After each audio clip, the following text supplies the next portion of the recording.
ನಾವು ಫೈನಲ್ ಎಕ್ಸಾಮ್ಗೂ ಹಿಂಗ್ ಓದಲ್ಲ. ಯಾವಲ್ ಗುರು ಇವಳು ಎಕ್ಸಾಮಿಗೆ ಗೊತ್ತಾ ಇಲ್ಲ ಕಣೋ.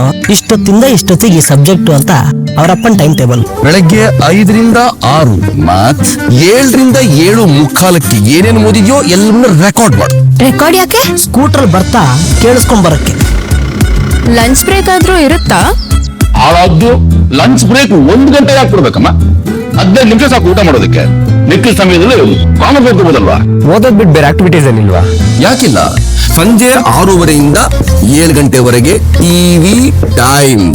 ಊಟ ಆದ್ಮೇಲೆ ಇಡೀ ದಿನ ಹೇಗ್ ಕಳೀತು ಅನ್ನೋದ್ರ ಬಗ್ಗೆ ನನ್ನ ಜೊತೆ ಚರ್ಚೆ. ಅಂದ್ರೆ ಫುಲ್ ಸ್ಟಡಿ. ಈ ನಾರ್ಮಲ್ ಅಪ್ಪಂದಿರ್ತಾರ ಮದ್ವೆಗಿದ್ದ ಯೋಚನೆ ಏನು ಇಲ್ವಾ? ಯಾಕಿಲ್ಲ, ನಮ್ ಜನನಿ ಓದನ್ನ, ಅವ್ರ ಅಸ್ತಿತ್ವವನ್ನು ಗೌರವಿಸುವಂತ ಮನೆ ಸಿಗ್ಬೇಕು. ಅಂಥ ಮನೆ ಸಿಗೋದಕ್ಕೂ ಭಾಗ್ಯ ಬೇಕು. ನಮ್ ಜನನಿ ಭಾಗ್ಯವಂತೆ.